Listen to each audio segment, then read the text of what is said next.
नमस्कार, आदाब। मैं नसीरुद्दीन शाह। बतौर एक्टर आप मुझे जानते होंगे, लेकिन आप में से बहुत कम लोगों को यह मालूम होगा कि हजारों भारतवासियों की तरह मैं भी क्रिकेट का दीवाना हूं और क्रिकेट के प्रति मेरा ये लगाव है जो मुझे शो में लाया है, जिसका नाम है mid wicket tales. What a day for India, what a day for international cricket. That is a magnificent cover drive. India right into the pavilion with the credentials captain. Sachin Tendulkar, first man on the planet to reach 200. Dhoni finishes off in style.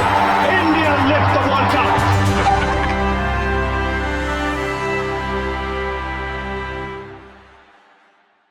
दोस्तों, cricket के मैदान पे हमने बहुत जंगें लड़ी, कुछ जीते तो कुछ हारे भी, और जीतते हारते हारते जीतते कई योद्धाओं को कीर्ति प्राप्त हुई। आज हम उन योद्धाओं की बात करेंगे जिनको क्रिकेट के मैदान पर हमारा सेनापति बनने का मान मिला, यानी टीम इंडिया के कप्तान।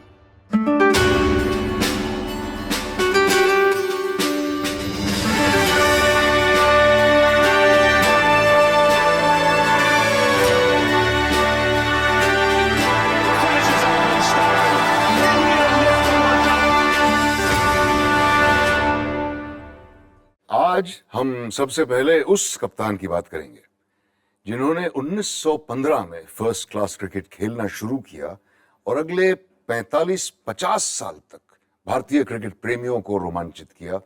बहुत ही स्टाइलिश और मशहूर बल्लेबाज थे C.K. नायडू।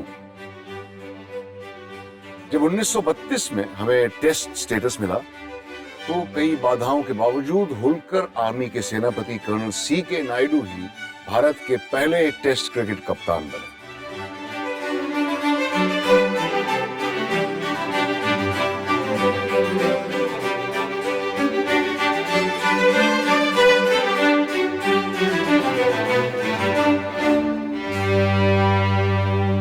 अगर भारतीय क्रिकेट का रियल सुपर हीरो आप किसी को कहोगे, first super hero, that is C.K. Naidu. उनका गेम जो था वो अटैकिंग टाइप का गेम था, यानी सिक्सर्स मारना तो उनका बिल्कुल यानी एक पहचान हो गई थी उनकी। जब भी वो ग्राउंड पे आते थे तो जनता चिल्लाती थी C.K. Sixer C.K. और वो मार देते थे बिल्कुल। He was a prolific hitter and he used to clear the Bombay Gymkhana pavilion. I don't think any other cricketer smacked the ball so hard as he did.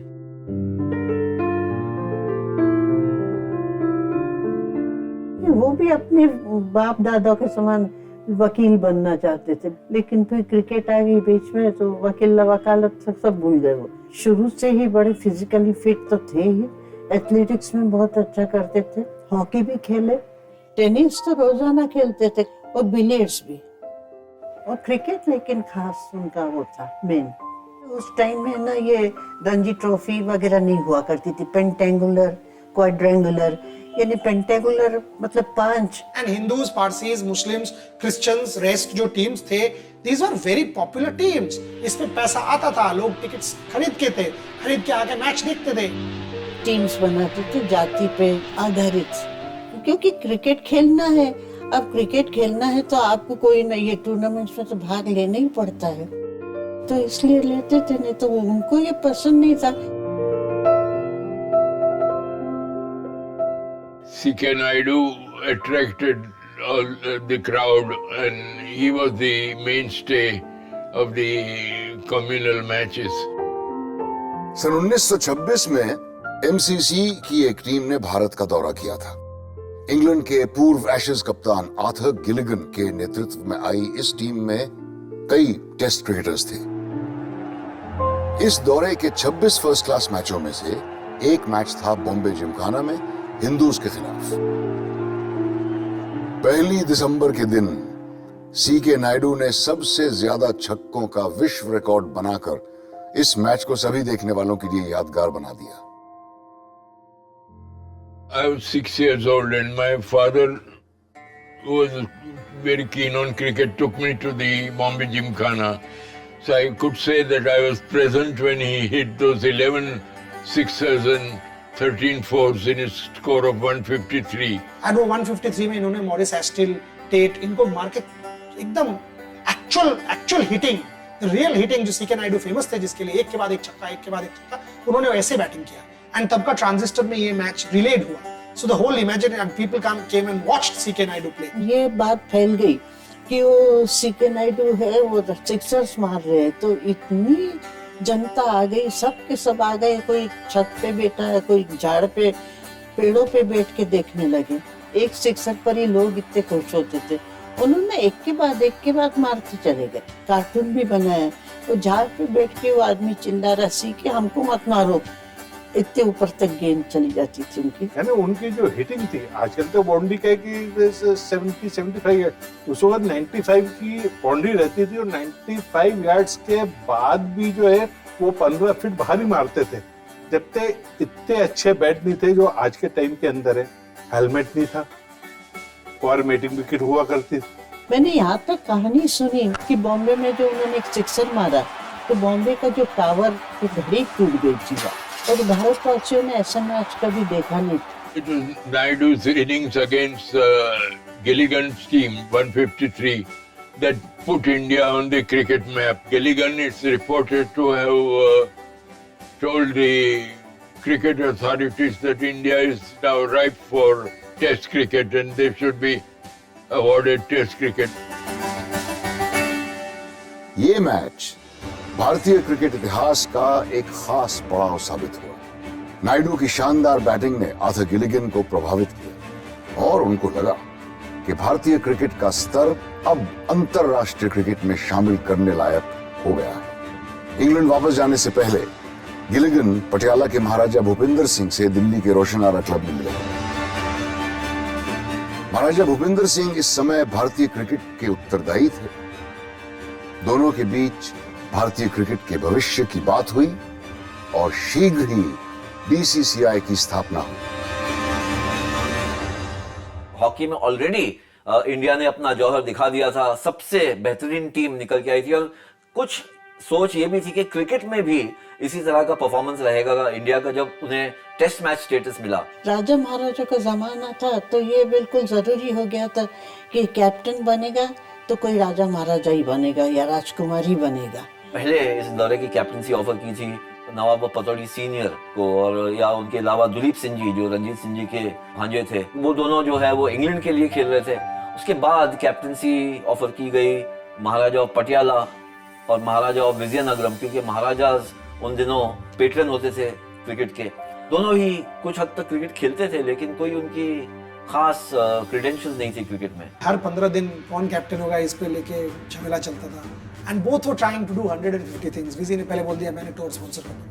Patiala सोचा रहे ये तो 40,000 रुपए बोल रहा है टूर का स्पॉन्सर कर देगा तो मैं क्या करूँ. उन्होंने बोला कि ठीक है, बरदारी पैलेस ओवल में टीम का सिलेक्शन होगा, वहां पे ट्रेनिंग कैंप होगा, मैं 50,000 रुपया डाल रहा हूँ. सो द मोमेंट वो 50,000 रुपया डाल दिए तो कंप्लीट कंट्रोल उनके हाथ में चला गया. दोनों महाराज की टक्कर होती थी.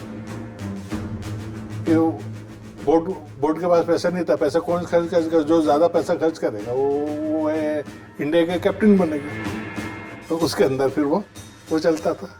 तय हुआ कि 1932 में एक ऑल इंडिया टीम इंग्लैंड का दौरा करेगी और 26 फर्स्ट क्लास मैचेस खेलेगी, जिनमें से एक ऑफिशियल टेस्ट मैच भी होगा.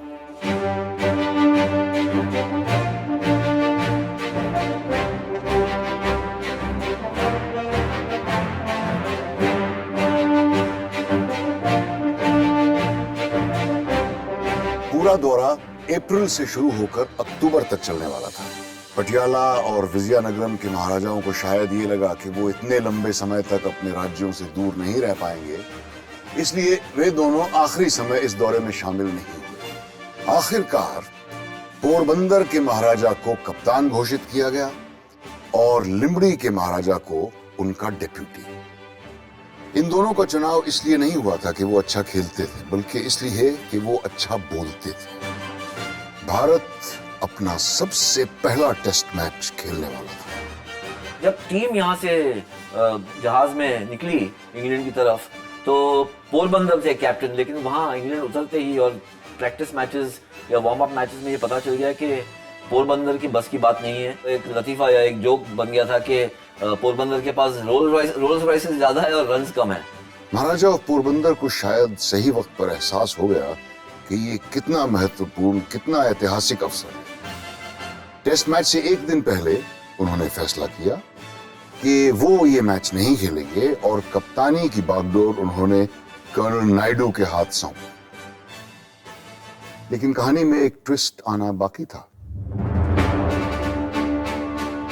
ब्रिटिश साम्राज्य की रियासतों में पले भारतीयों में अधीनता सामान्य तौर पर बस चुकी थी। इस टीम के कुछ खिलाड़ियों को ऑल इंडिया टीम के कप्तान के रूप में सिर्फ एक महाराजा या नवाब ही स्वीकार था। कुछ ही घंटों में भारत अपना पहला टेस्ट मैच खेलने वाला था और इन खिलाड़ियों ने रातों रात बगावत रची।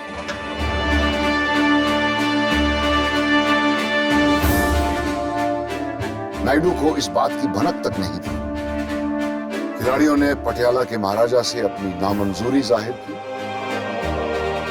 खुशकिस्मती से महाराजा भूपेंद्र सिंह को इस ऐतिहासिक पड़ाव का एहसास था और उन्होंने कड़ा आदेश देकर कहा कि टीम का नेतृत्व नायडू ही करेंगे और जो भी खिलाड़ी इसका विरोध करेगा वो भविष्य में कभी भारत के लिए क्रिकेट नहीं खेलेगा। तो इस तरीके से फादर भारत के सबसे पहले सर्वप्रथम कप्तान बने। 25 जून 1932 एक ऐतिहासिक दिन और एक ऐतिहासिक जगह लॉर्ड्स। डगलस जार्डिन के साथ सीके नायडू पवेलियन से निकले। सिक्का उछला और जब जमीन पर गिरा तो भारत एक टेस्ट प्लेइंग नेशन बन गया। मैच के पहले घंटे में भारत का प्रदर्शन शानदार और आश्चर्यजनक रहा। जब हमारे शुरुआती गेंदबाजों ने मेजबान इंग्लैंड टीम के 3 विकेट अपने नाम किए सिर्फ 19 रन देकर, लेकिन इसे शायद बिगिनर्स लक कहा जा सकता था क्योंकि अंत में इंग्लैंड ही की जीत हुई। इंग्लैंड के दौरे पर यह पता चला जरूर कि भले ही टीम हारी हो वो टेस्ट मैच, इंडिया के पास कुछ ऐसे प्लेयर्स हैं जो वर्ल्ड मैप पर कहीं भी अपने आप को प्रूव कर सकते हैं, जैसे कर्नल सीके नायडू। हालांकि वो उस वक्त युवा खिलाड़ी नहीं थे, वो काफी दौर से खेल रहे थे, लेकिन कैप्टनसी जिस तरह से की, जिस तरह से फील्डिंग करते थे। आश्चर्य की बात है, लेकिन सीके नायडू ने तकरीबन 50 साल तक फर्स्ट क्लास क्रिकेट खेला। इनमें से ज्यादातर वे होलकर की टीम के कप्तान और मेंटर थे और जब वे 57-58 की उम्र के थे तब होलकर रणजी ट्रॉफी जीती भी। बाद में वे यूनाइटेड प्रोविंसेस और आंध्रा की टीमों के लिए भी खेले। 62 साल की उम्र में अपने आखिरी रणजी ट्रॉफी मैच में भी उन्होंने आक्रामक 52 रन बनाए। बहुत ही ज्यादा लीडर थे, यानी तेज गेंद को तो कुछ समझते ही नहीं थे वो, और वो कहते थे इसमें डरने की क्या बात है, तेज गेंद से वो गेंदबाज कर रहा है, आपके पास बल्ला भी तो है मारने के लिए। When he came to bat in a Bombay match, Ranji Trophy match again, he was over 60 and Dattu Fatkar was told to bowl a bouncer again. Dattu ने बाउंसर डाला, सीके स्टेप आउट हुए, कुड नॉट अवॉइड और सीधा मुंह पे ball लगा, 2 दांत गिर गए। हम लोग तो सब बच्चे थे, so we all ran towards him. He shooed us with the bat. He picked up his tooth or teeth or whatever, put them in his pocket and started batting. And made 60 odd glorious runs. He used to set or lead the team by example. He was a born leader. वही पहले cricketer और पहले खिलाड़ी थे जिनको ये भारत सरकार का अवार्ड मिला, इसके पहले नहीं हुआ था।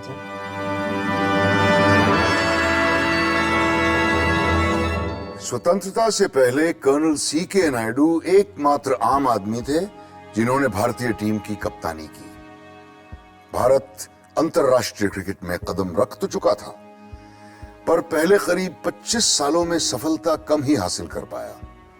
हम पाकिस्तान के विरुद्ध 1952 में एक श्रृंखला जरूर जीते, लेकिन इसके अलावा जीत काफी दुर्लभ रही और जो भी मैच जीते वो घरेलू पिचों पर ही जीते। 1960 के दशक में एक बदलाव आया, एक नौजवान कप्तान जिसने भारतीय क्रिकेट टीम को नियमित रूप से जीतना सिखाया। 1961 में इंग्लैंड की टीम भारत में 5 टेस्ट की श्रृंखला खेलने आई थी आजादी के बाद हम पहली बार अपने पूर्व शासकों पर हावी हुए और श्रृंखला 2-0 से जीते। इस श्रृंखला में भारत के लिए एक नए होनहार बल्लेबाज उभर के आए और अपने तीसरे टेस्ट में ही उन्होंने शतक भी जमाया। उन्हें अगला सुपरस्टार करार दिया गया। ये थे 21 वर्षीय मंसूर अली खां, जिनको सब टाइगर पटौड़ी के नाम से जानने लगे। ये निश्चित था कि ये आने वाले सालों में भारत के कप्तान जरूर बनेंगे। 1962 में जब टीम वेस्ट इंडीज के दौरे पर निकली तो टाइगर पटौड़ी नारी कॉन्ट्रैक्टर के डेप्यूटी चुने गए।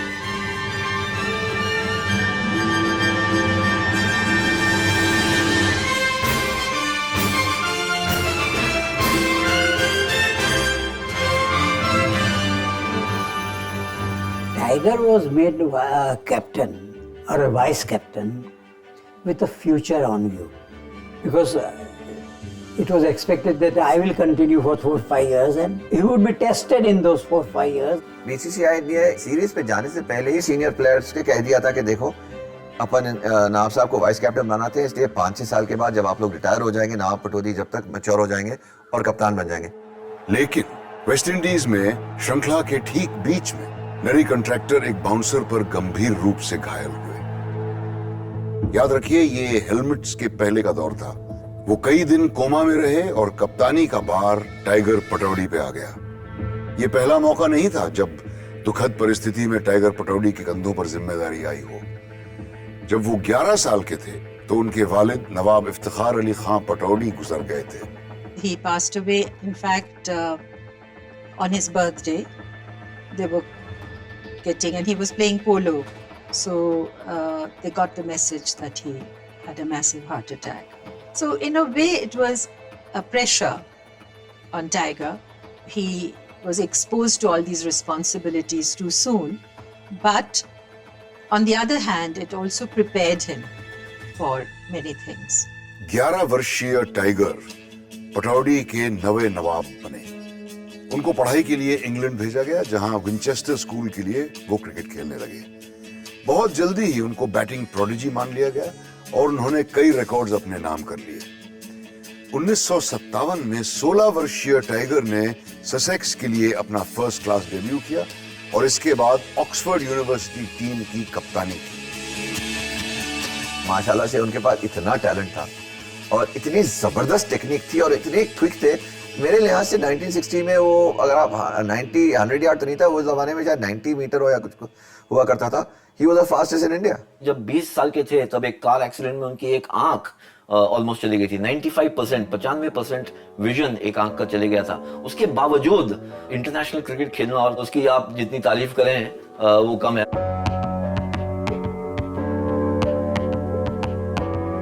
1962 में टाइगर पटौडी अंतरराष्ट्रीय क्रिकेट के सबसे कम उम्र कप्तान बने। हम 30 साल से टेस्ट क्रिकेट खेल रहे थे। निराशाजनक बात यह थी कि बाकी सारी टीमें ना ही भारत से खतरा महसूस करती थी और ना ही भारतीय टीम को सम्मान देती थी।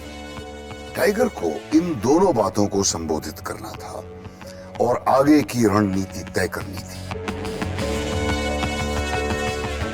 सबसे बड़ा चैलेंज उनके लिए क्या था? ये था कि ड्रेसिंग रूम में जितने प्लेयर्स थे वो एक जबान भी कॉमन नहीं थी। ड्रेसिंग रूम कि देखो भाई, हम दिल्ली या महाराष्ट्र या बंगाल तमिलनाडु के साथ के लिए नहीं खेल रहे, हम इंडिया के लिए खेल रहे हैं। Think India. वो एक ऐसी इमोशनल आउटबर्स्ट मेरे साथ अभी भी है। It's a question of rebuilding our confidence and morale, but I reckon that given specific and right conditions for the Indian team, we can certainly do well. Batting में aggression लेके आए, सोच समझ लेके आए कि क्रिकेट को कैसे समझते हैं। Young Wicket flights one to Pataudi. Pataudi comes out and lifts him, and it's a 6. And he pulls him around for 4. Holder to Pataudi, and another 4. याद रखिए कि पटौदी ने अपनी क्रिकेट इंग्लैंड में खेली थी, काउंटी क्रिकेट भी इंग्लैंड में खेली थी। एक तरह से उनके लिए सीम बॉलिंग एक आम नेचुरल चीज थी, पर उन्होंने निर्णय लिया कि अगर हमारे पास ओपनिंग बॉलर्स नहीं हैं तो नाम मात्र के लिए ओपनिंग बॉलर्स को खिलाना बेकार है। बेहतर ये होगा कि हम स्पिनर्स को खिलाएं। और प्रसन्ना, बेदी, चंद्रशेखर और कुछ हद तक वेंकट राघवन, ये सब इनकी कैप्टनसी में एक तरह से ब्लूम की है। The team that he built, you know, the spinners, for instance, and the spirit of the team, the fielding. Actually, you know, Tiger brought the team together. देखिए कारण है हमारी फील्डिंग बहुत इम्प्रूव हो गई। एक तो पहले तो वो एक बढ़िया फील्डर थे, इसके कारण उनका नाम टाइगर। स्लाइडिंग टैकल अगर आप देखें तो नवाब पटौदी तो लाए हिंदुस्तान में। इन्होंने बताया कि अगर आप कैचेस लिए हैं, और बहुत जबरदस्त कैचेस लिए थे उन्होंने, तो ये गेंदबाज जो अदरवाइज ऐसे लग रहा था कि शायद ऑर्डिनरी बॉलर्स हैं, ये ग्रेट बॉलर्स बन गए। परिणाम दिखने शुरू हुए। भारत नियमित रूप से घरेलू टेस्ट जीतने लगा और विदेशी दौरों पर टक्कर का प्रतियोगी साबित हुआ। 1967 में हमने न्यूजीलैंड में अपनी पहली विदेशी श्रृंखला जीती। टाइगर न केवल भारत के कप्तान थे, पर अपनी दृष्टि में खराबी के बावजूद हमारे अव्वल बल्लेबाज भी।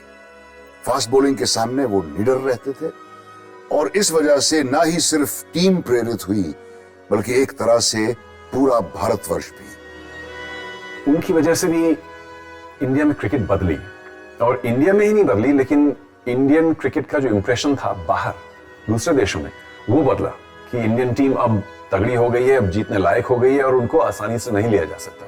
Losing an eye, coming back and scoring 100, making a mark as a captain 1962, thrust into captaincy, marrying a Bollywood star at that point in time, Muslim-Hindu marriage, you know, a royal marrying a Bengali, all of these things sort of make Pataudi the character that he is. Hindustan loved him as the prince and as the captain of India and as a superstar genius. They loved him.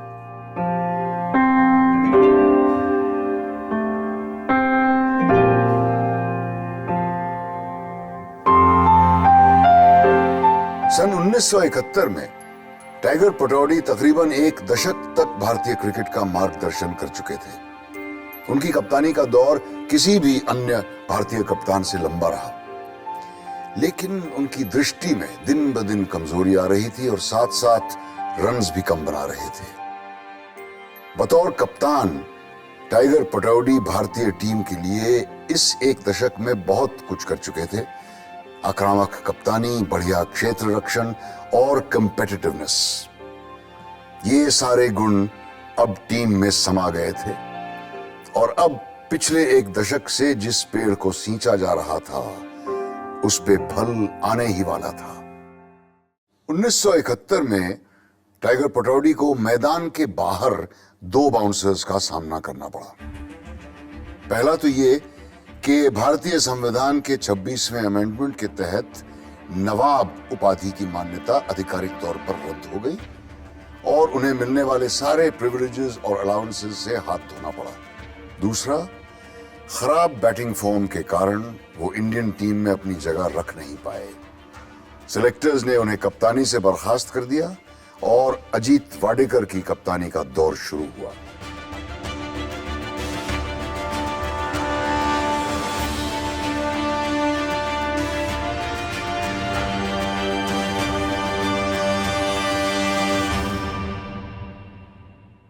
सच को कि जब मुझे captain बनाया तो मुझे बिल्कुल पता नहीं था। मैंने नया मकान लिया था और इसलिए मैं और मेरी बीवी हम दोनों कर्टन क्लॉथ के करने के लिए गए। तो जब आए बहुत ही वहाँ क्राउड जमा हुआ था, तो मैंने पूछा क्या हो रहा है, तो सब जर्नलिस्ट थे। किसी ने कहा अजीत कॉन्ग्रेचुलेशन फॉर व्हाट, तो उसने कहा कि अरे आप कैप्टन बने, वो पता नहीं रेडियो पर सुना नहीं क्या। वाडेकर के साथ में मैं काफी क्रिकेट खेला as a captain. I would term him as a great captain. बहुत अच्छे इंसान थे, कभी डांटते नहीं थे। He knew his cricket very well. और हम लोग जब वाडेकर के लिए खेलते थे ना, ऐसा लगा उनके लिए परफॉर्म करें। ज्यादा थिंकर हो, जैसे कि मुंबई का हो ना, तो मुंबई से भी कॉलीब्रेड ने जैसे खेला था, विजय मांजरेकर वगैरह वो जैसे कैप्टनसी करते थे। जीतने का मौका है तो अटैक करना है, और जब भी चांस नहीं है हमें देखना है कि हम लूज नहीं करना है। 1971 में बतौर भारतीय कप्तान अजीत वाडेकर की पहली सीरीज वेस्ट इंडीज के खिलाफ थी। हमारे पास एक स्टैंप ही लगा था कि हम यहाँ अपने देश में हीरो है लेकिन बाहर जाएंगे तो हम कुछ नहीं कर सकते थे, हरके आते थे। हमारे स्पिनर्स के जादुई करिश्मे और दिलीप सरदेसाई तथा सुनील गावस्कर की बैटिंग के जलवों की बदौलत भारत ने इतिहास में पहली बार वेस्ट इंडीज को पोर्ट ऑफ स्पेन में पराजित किया और बाकी सारे मैच ड्रॉ करके 5 टेस्ट मैच की इस श्रृंखला को 1-0 से जीत लिया। वाडेकर की कैप्टेंसी ने वहां पर सबको एक नई चेतना, मैं कहूँगा नई प्रेरणा दी, क्योंकि पिछले सीरीज में जब वेस्ट इंडीज गई थी इंडिया तो 5-0 से हारे थे। वेस्ट इंडीज में जब अब जीत के आए तो बहुत लोगों ने कहना शुरू किया कि this is flash in the pan, नसीब से जीता, लेकिन उनकी टेस्ट जो है रियल टेस्ट तो इंग्लैंड में है। इंग्लैंड की टीम उस दौर में, उस जमाने में नंबर 1 टीम मानी जाती थी विश्व में, और ये टीम तो जितना तो नामुमकिन है, इम्पॉसिबल है। 1971 में इंग्लैंड में खेली गई 3 टेस्ट मैचेस की श्रृंखला में मुकाबला कांटे का रहा। पहले 2 मैचेस में हम जीत भी सकते थे और हार भी सकते थे, लेकिन दोनों मैच ड्रॉ हो गए। ओवल मैदान पर तीसरा मैच भी ड्रॉ होता लग रहा था, पर वो सभी भारतीयों के लिए, खासकर मुंबई वासी वाडेकर के लिए एक खास दिन था। गणेश चतुर्थी के दिन पड़ोस के रशियन सर्कस से बेला नाम की एक हथनी ओवल मैदान पर सैर करने आई थी। रशियंस को कुछ क्रिकेट विकेट का कुछ पता नहीं होता है, तो जब जरा उनको थोड़ा वॉक देने के लिए, हाथी को वॉक देने के लिए, वो जो लेडी उनके साथ थी वो उसको बैठकर वो ग्राउंड में ऐसे राउंड मारने आई और अब वार्म अप करने के लिए गए थे, तो हम देख रहे थे आती है। तो मैनेजर ने देखा, मेरे पास आया, अजीत ये अच्छा मौका है, अभी गणेश ही यहाँ आए हैं, अभी गणेश चतुर्थी आज और हमें हाथी देखने को मिला है और आज हम जीत सकते हैं ये मैच को उनकी ब्लेसिंग से। और कुछ वैसे ही हुआ, क्योंकि उसी दिन चंद्रशेखर ने अपना ग्रेट स्पेल डाला।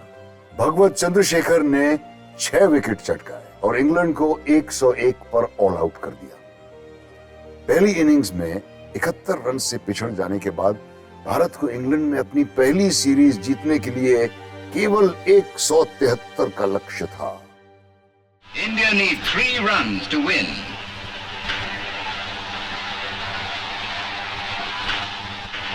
The winning stroke, a square cut by Abid Ali that brings home a 4-wicket victory, and the rubber, the chief architect of India's triumph, the able leg spinner Chandrasekhar. Thousands await the arrival of skipper Wadekar and his victorious teams on their return after scoring India's first ever rubber victory in England. बहुत ही celebration, जैसे कि red carpet motorcade दिखती है और CCI में function था। पूरा जो रास्ता था from Santacruz airport to Wankhede stadium भरा था। So far as I am concerned, Ajit, a great dream has come true, and may God bless you and the Indian cricketers of 1971 for making that dream possible. गारलैंड्स मिलते थे जैसे कि cash prices से कुछ नहीं मिलते थे। 71 के बाद जो हिंदुस्तानी फैन था उसे ऐसा लगा कि उसके क्रिकेटिंग बैंक अकाउंट में कोई डिपॉजिट था, क्योंकि उससे पहले ऐसा लगता था कि भाई पूरी तरह से कड़की थी।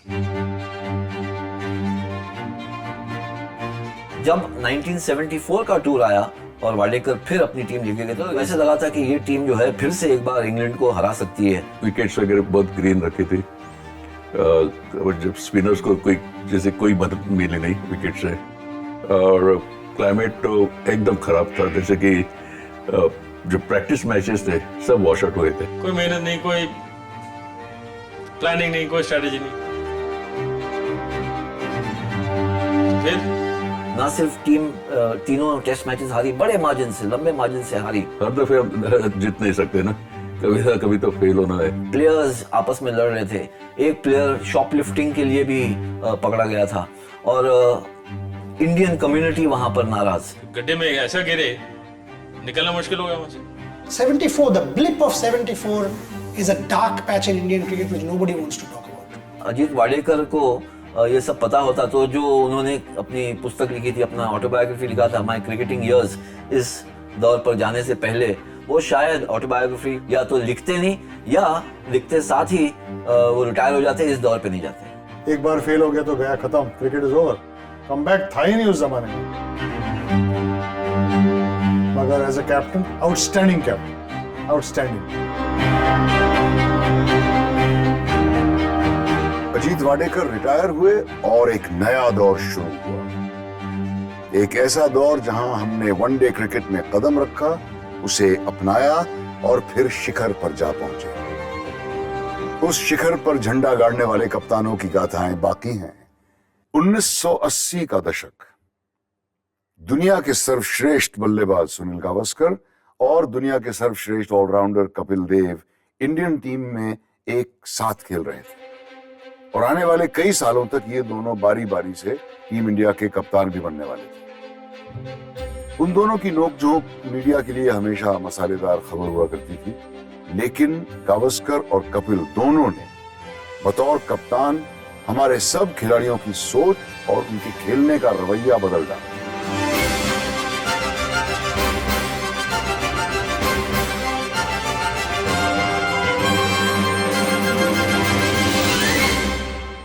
सुनील गावस्कर के कैप्टन बनते ही एक कल्चरल चेंज आया, एक सांस्कृतिक चेंज आ गया इंडियन टीम में, इंडियन अप्रोच में। और ये हमने देखा पहले ऑस्ट्रेलिया के दौर पर 1980-81 की सीरीज ऑस्ट्रेलिया 1-0 से लीड कर रही थी। तीसरे और निर्णायक मैच की सेकंड इनिंग्स में गावस्कर 70 रन पर खेल रहे थे और शतक की ओर बढ़ रहे थे। तभी ऑस्ट्रेलियन पेसर डेनिस लिली की गेंद पर अंपायर ने उनको एलबीडब्ल्यू करार दिया। Kick one, that's close. That time he's got in, playing back. The Indian captain not happy, saying that he may have hit that. What's going on? He's saying, please, what a tour. Gavaskar इस निर्णय से नाखुश थे और उनका मानना था कि बैट एंड पैड था। May just be able to hear an insider. Dennis Lillee की स्लेजिंग से खफा होकर वो अपने साथी चेतन चौहान को साथ लेकर पवेलियन की ओर बढ़ने लगे। Not prepared to leave the ground. And wow, what a sensation, Ian. Cutting in there, he's taking his opening bat off with him. Gavaskar क्योंकि खुद इतने बड़े जबरदस्त महान बल्लेबाज थे और पर्सनालिटी कुछ उनकी थी कि वो कुछ दबक के नहीं बैठते थे। मेरे मायने में ये एक इंसिडेंट था जो दिखाता था कि सुनील गावस्कर, चाहे वो जितने काम और पेशेंट बैट्समैन हैं, उनमें ये उनकी अग्रेसिव स्ट्रीक थी जो बाहर आई, उनकी जो ये चैंपियन स्ट्रीक थी वो बाहर आई और पूरे वर्ल्ड को दिखी। गावस्कर के इस वॉकआउट ने एक अग्रेसिव एटीट्यूड का प्रदर्शन किया जो कपिल ने अपनी बॉलिंग स्पेल में जारी रखा और हम मैच जीतकर सीरीज लेवल कर पाए। Order faces Kapil Dev. Chance, yes, he's got him. A fine deflection. Border standing. Indians pointing to the dressing rooms, and off you go. Indian cricketers became tough, and Gavaskar and Kapil Dev were at the front. And these guys sent the message that हम लोग पीछे नहीं रहने वाले। Kapil Dev, he was a great player as an individual, and he would lead from the front. आप बल्लेबाजी को, गेंदबाजी को, and fitness was brilliant. आप देखो उस वक्त कौन से जिम थे, कौन से फिजियो थे, कौन से ट्रेनर्स थे, कोई नहीं था। कपिल रोज religiously he used to run for 45 minutes to 1 hour, और वो भी road running. Very consistent and a workhorse. मेहनत बड़ी करता। बहुत ही उनकी पर्सनालिटी अलग थी गावस्कर से, लेकिन अप्रोच जो था पॉजिटिव अग्रेसिव अप्रोच वो उन्होंने नहीं छोड़ा और उसका फल मिला उन्हें वर्ल्ड कप में।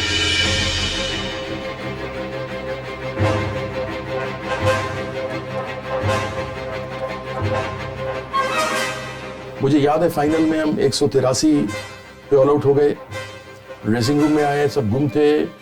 वेस्ट इंडीज की टीम ने चिलर्स मंगा लिए थे, बड़े बड़े मैग्नम शैंपेन की बोतलें उनके कमरों में आ गई थी और हम वापस आए, लंच पर बैठे हुए थे। उसने कहा, कम ऑन बॉयज, क्या बात है, it might not be a winning total but it's a fighting total, चलो जवानों लड़ो।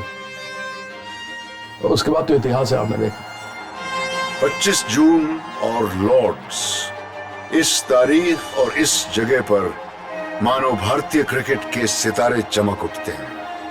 1932 में इसी दिन और यहीं हमने अपना पहला टेस्ट मैच खेला था और अब 1983 में उसी तारीख, उसी जगह हम वर्ल्ड चैंपियंस बन गए।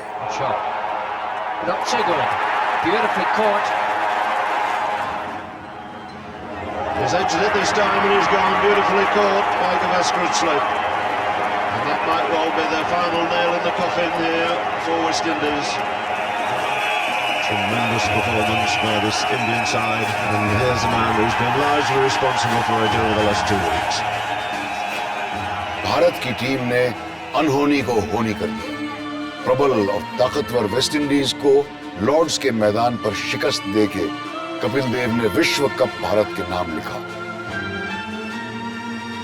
उस एक लम्हे ने, उस एक तस्वीर ने, उस एक याद ने, उसने एक पूरी जनरेशन को क्रिकेटर्स बना दिया कि सभी वो छोटे छोटे बच्चे जो शायद उस समय 8, 9, 10, 12 साल के थे, सबको लगने लगा कि मैं भी वर्ल्ड चैंपियन बन सकता हूं। तो कपिल देव तो हमारे लिए एक तरह के बुत थे। ये बैट भी कर सकते थे, बॉल भी कर सकते थे, वर्ल्ड कप भी जीत सकते थे, उल्टा भागते भागते विवियन रिचर्ड्स का कैच भी ले सकते थे।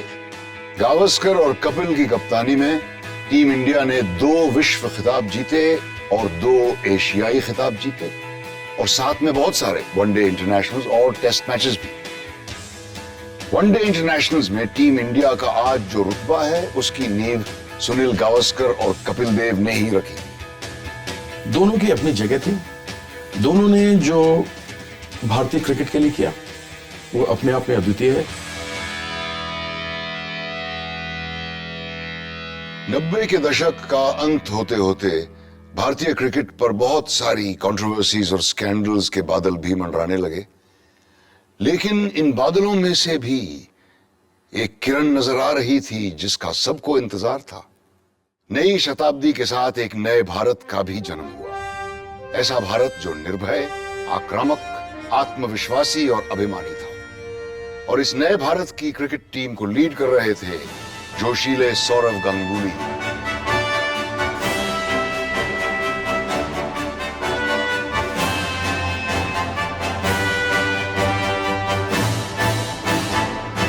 सौरव गांगुली की सबसे बड़ी जो खासियत थी वो ये थी कि वो पढ़ना जानते थे कि टैलेंट कौन सा है। He's got that eye for talent। तो बड़ा अच्छा चेरी पिक किया उन्होंने टैलेंट और उसके ऊपर अपनी पूरी ताकत लगा दी कि अब इनके पीछे मैं रहूंगा।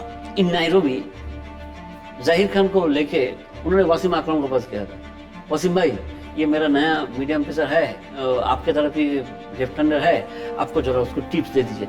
सो he used to take them, he used to guide them and he became a brother to all of them. Team के सभी सदस्यों ने उन्हें प्यार से दादा कह के पुकारना शुरू किया और फिर शुरू हुआ सौरव गांगुली के विदेशी टीमों पर दादागिरी का सिलसिला। एक ड्रेसिंग रूम एटमॉस्फेयर कॉन्फिडेंस का था। 2000 से शुरुआत हुई, 2001-2 के अंदर उसको और मोमेंटम मिला और जो मुझे लगता है जो एक सेल्फ बिलीफ का फाइनल, एक जो नेल इन द कॉफिन था, वो नेटवेस्ट ट्रॉफी फाइनल था।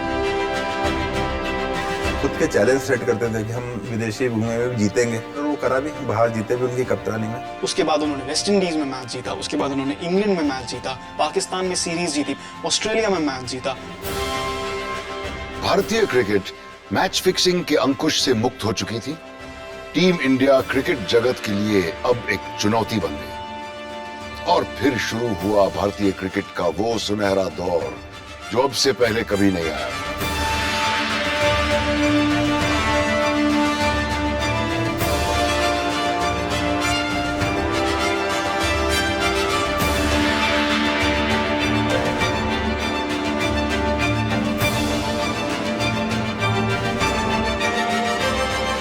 सौरभ के कैप्टनसी में जो यंगर जनरेशन आई, न क्रिकेट की, मैं तो दूसरे फील्ड की बोल रहा हूँ, टेक्नोलॉजी हो या एजुकेशन हो, कि बड़ी जो यंग जनरेशन है भारतीय, वो बड़ी एग्रेसिव है और बड़े आत्मविश्वास से भरपूर है।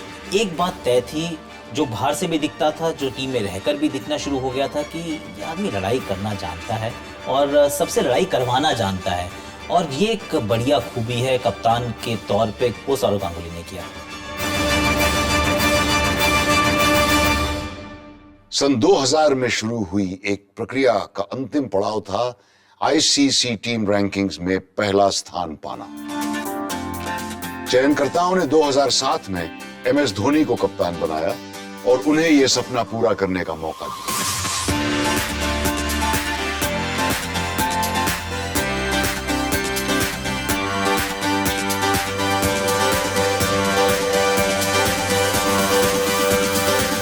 धोनी में ऐसे लक्षण दिख रहे थे कि उनमें बहुत अच्छी एबिलिटीज दिख रही थी, लीडरशिप क्वालिटीज दिखती थी, जोश से खेलते हैं, आत्मविश्वास से भरपूर हैं। ये सब चीज़ें जब कप्तान में, लीडर में होती है किसी भी खेल में, तो वो अपने आप खिलाड़ियों में भी जाती हैं मैसेज ये चीज़ों का। महेंद्र सिंह धोनी क्रिकेट के बारे में बहुत जानते हैं, उनको बहुत डीप नॉलेज है और एज अ कैप्टन उनको मालूम है कि क्या हो रहा है फील्ड में, सारे जवाब होते हैं उनके पास। महेंद्र सिंह धोनी एक बहुत ही कूल कैप्टन है। डिफिकल्ट सिचुएशन में, एडवर्स सिचुएशन में फिर भी उनका दिमाग एकदम ठंडा रहता है।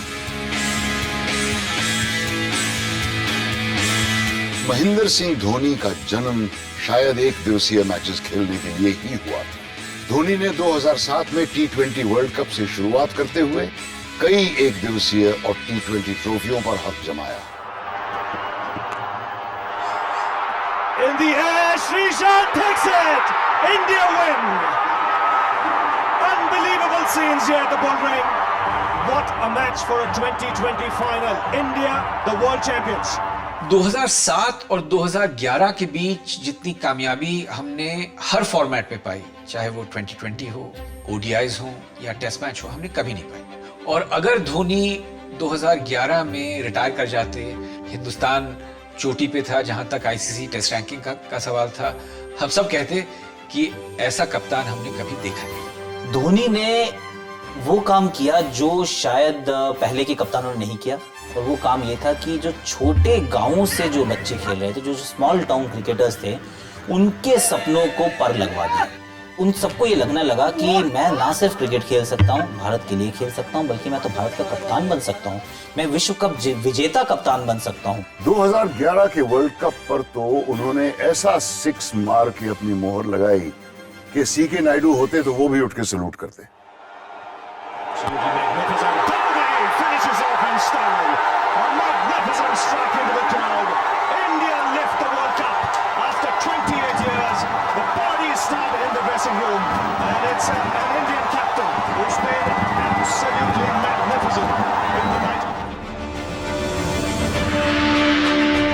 बॉल जैसे ही बाउंड्री के बाहर गई, धोनी ने अपना बल्ला घुमाया, एक स्टंप उठाया और चल पड़े।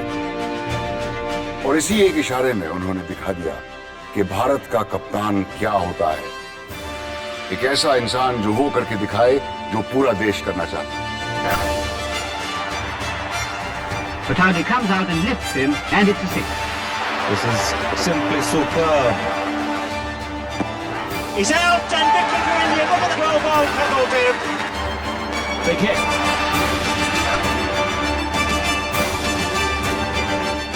अब मुझे इजाजत दीजिए, अगले हफ्ते फिर मिलेंगे क्रिकेट की सुनी, अनसुनी और दिलचस्प कहानियों को लेकर मिड विकेट टेल्स पर।